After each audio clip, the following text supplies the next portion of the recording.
नमस्कार दोस्तों आज की इस वीडियो में हम मोबाइल चार्जर को रिपेयर करना आपको सिखाने वाले हैं। दोस्तों चार्जर चाहे किसी भी तरह का हो, आपका 1 एम्पियर 2 एम्पियर कोई भी हो, लेकिन मेथड सबका एक ही होता है।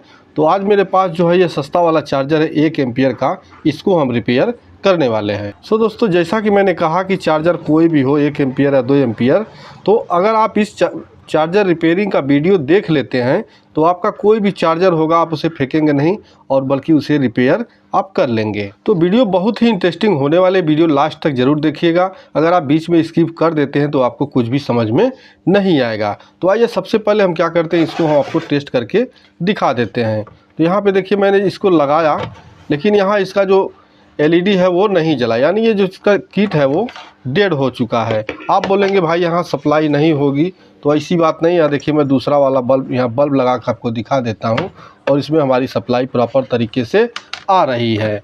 अब हम क्या करते हैं, देखिए यहाँ फिर से हम लगा रहे हैं लेकिन हमारा ये नहीं जल रहा है।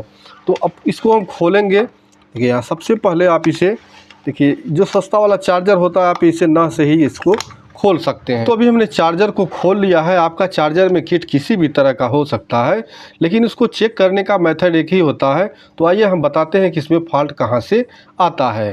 तो सबसे पहले देखिए, जो चार्जर पहले आते थे उनमें ज़्यादा जो कंपोनेंट लगते थे इस तरह के लगते थे, लेकिन अब जो भी चार्जर आ रहे हैं उनमें आप ज़्यादा संख्या में देखेंगे जो कंपोनेंट लगे हैं वो एसएमडी लगे हैं। तो यहाँ एसएमडी कंपोनेंट लगने से थोड़ा सा ये प्रॉब्लम है कि जो ये छोटे छोटे एसएमडी कंपोनेंट हैं तो इनको आप नहीं बदल पाएंगे, क्योंकि ये आपको अवेलेबल नहीं हो पाएंगे। लेकिन जो इसमें बड़े पार्ट लगे हैं उनको आप आसानी से बदल सकते हैं। तो सबसे पहले इसका जो हम टेस्टिंग कर, देखिए हमारा डेड है, तो डेड में सबसे पहले हम क्या टेस्ट करते हैं कि इसकी सॉर्टिंग, कहीं से सॉर्टिंग होता है तभी हमारा चार्जर ये ख़राब होता है।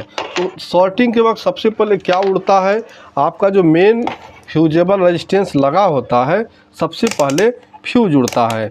तो आप मल्टीमीटर को बजर के रेंज में रख लेंगे और बजर के रेंज में रखने के बाद यहाँ जो फर्स्ट में यहाँ हमारा जो सप्लाई यहाँ जुड़ता है इस प्लग के माध्यम से, जहाँ सप्लाई जुड़ता है उसी के पास आपको ये रेजिस्टेंस देखने को मिल जाएगा।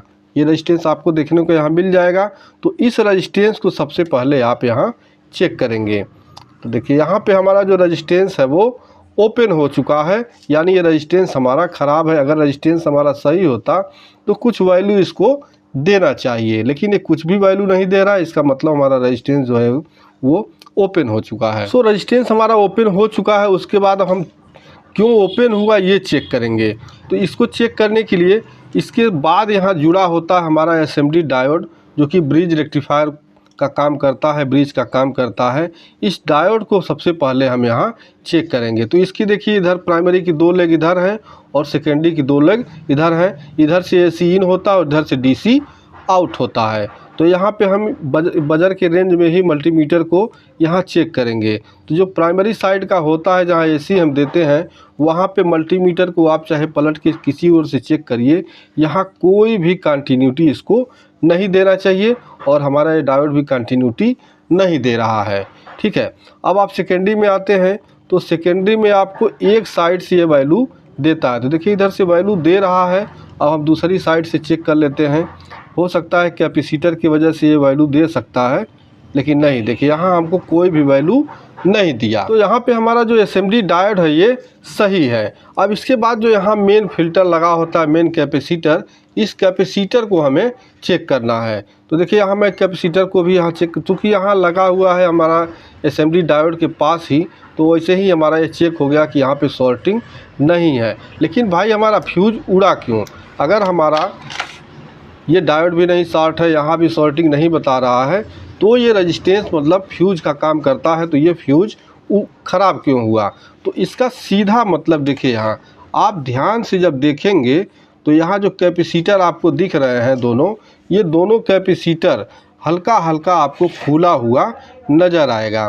तो अभी हम अगर इस रेजिस्टेंस को बदल देते हैं तो हमारा ये काम करना शुरू कर देगा, लेकिन फिर थोड़ी देर बाद ये हमारा रेजिस्टेंस ख़राब हो जाएगा। तो दोस्तों ऐसा नहीं है कि आपका भी अगर चार्जर इस तरह से ख़राब है तो आपका कैपेसिटर फूला होगा, लेकिन अगर आपको कैपेसिटर थोड़ा सा भी फूला हुआ नज़र आता है तो इसका मतलब ये कैपेसिटर वीक हो चुका है और ये वोल्टेज को ड्राप करता है, जिसके कारण ये हमारा गर्म होता है। जब वोल्टेज ये ड्राप करने लगता है तो गर्म होता है, गर्म होने के कारण यहाँ फिर इसको गर्मी मिलती है और ये हमारा रेजिस्टेंस ख़राब हो जाता है। तो यहाँ पे मैंने आपको बताया कि एसएमडी डायोड को कैसे आप चेक कर सकते हैं, रेजिस्टेंस को कैसे चेक कर सकते हैं और कैपेसिटर को आप कैसे चेक कर सकते हैं। यहाँ पे जब कैपेसिटर आपका फूला हुआ है तो आप उसको बेहिचक चेंज कर दीजिए। अगर नहीं फूला है तो आप इसको मत चेंज करिए, रेजिस्टेंस लगा दीजिए, आपका ऑन हो जाएगा। अगर और कोई शॉर्टिंग नहीं है तो उसके बाद देखिए, अगर आपका यहाँ से नहीं काम बनता है तो यहाँ एक डायोड लगा हुआ है, यहाँ से भी शॉर्ट होने से देखिए, यहाँ पे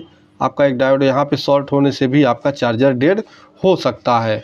और अगर इतने से भी नहीं होता तो उसके बाद कोई एसएमडी कंपोनेंट में शॉर्टिंग होगा, तो एक एक पार्ट को आपको चेक करना पड़ेगा। तो मेरे हिसाब से आप सोचेंगे कि यार 50-60 रुपये का चार्जर है तो इतना कौन झमेला पालेगा, लेकिन जो बाहरी पार्ट होते हैं इनको बदलने से आपका अगर हो जाता है तो आप इसको ज़रूर रिपेयर करें। तो अभी हम क्या करते हैं, यहाँ दोनों कैपेसिटर को बाहर निकालेंगे और दोनों कैपेसिटर को फिर दोबारा हम दूसरा नया इसमें डालेंगे। तो दोस्तों, मैंने यहाँ दोनों कैपेसिटर को निकाल लिया है और इसका नंबर है देखिए 6.8 UF 400 वोल्ट।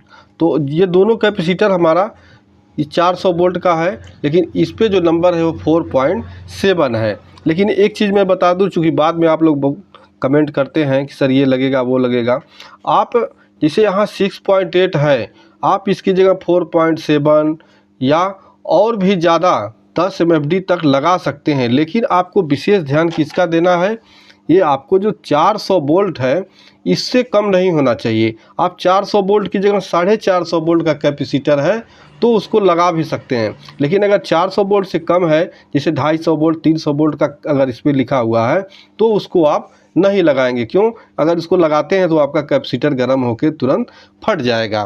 तो यहाँ पे मैं जो भी कैपेसिटर लगाऊंगा वो आपको 400 वोल्ट या 400 वोल्ट से ऊपर का कैपेसिटर लगाना है। तो अभी मेरे पास ये पुराना एक दूसरा चार्जर का किट है, इन किट में से मैं दो कैपेसिटर यहाँ से 6.8 का 400 वोल्ट का निकालूंगा। यहाँ पे हमने 2 कैपेसिटर उस किट से निकाल लिया है। अब इसका आप नंबर देख लीजिए, यहाँ ये 6.8 UF 400 वोल्ट ये कैपेसिटर है और दूसरा वाला भी 6.8 400 वोल्ट है। तो अभी हम इसको यहाँ इस किट में लगा देंगे। लगाने के लिए देखिए इसमें प्लस और माइनस होता है, इसका आपको विशेष ध्यान रखना है।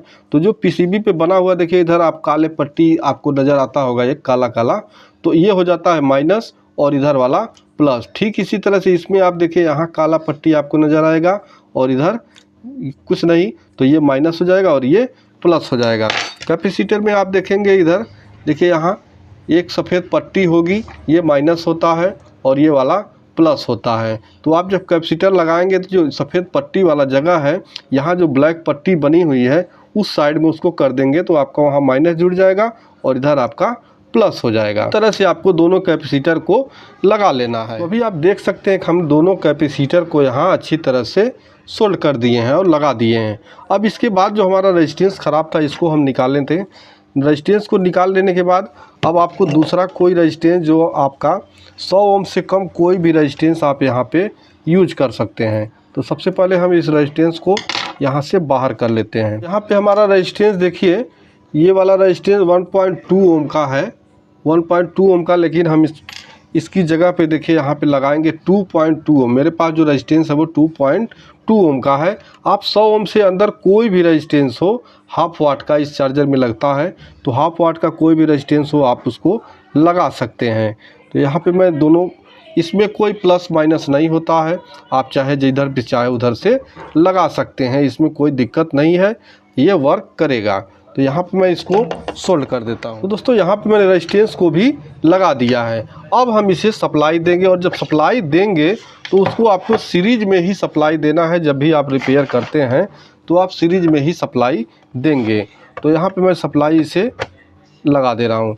अभी आप देख सकते हैं कि इसका जो इंडिकेटर है वो जलने लगा, लेकिन हम इसका वोल्टेज चेक करेंगे कि हमारा जो 5 वोल्ट सप्लाई मिलना चाहिए वो प्रॉपर तरीके से आ रहा है या नहीं। तो यहाँ पे ये दोनों वायर यहाँ जुड़ा है, देखिए प्लस और माइनस, यहाँ पे हम लगाएंगे। तो अभी आप देख सकते हैं 5.20, देखिए स्थिर नहीं हो रहा है, सॉरी हिल जा रहा है। अभी देखिए 5.20 के आसपास यहाँ करंट मिल रहा है, यानी तो अभी हमारा यहाँ प्रॉपर तरीके से वोल्टेज आ रहा है। अब हम मोबाइल में ये पिन को लगा के देखेंगे। तो अभी चूँकि मोबाइल मेरा स्विच ऑफ है इसलिए थोड़ा सा ये समय लेगा। तो अभी आप देख सकते हैं इसका लोगो आ गया है और अब हमारा चार्जिंग भी स्टार्ट हो गया है।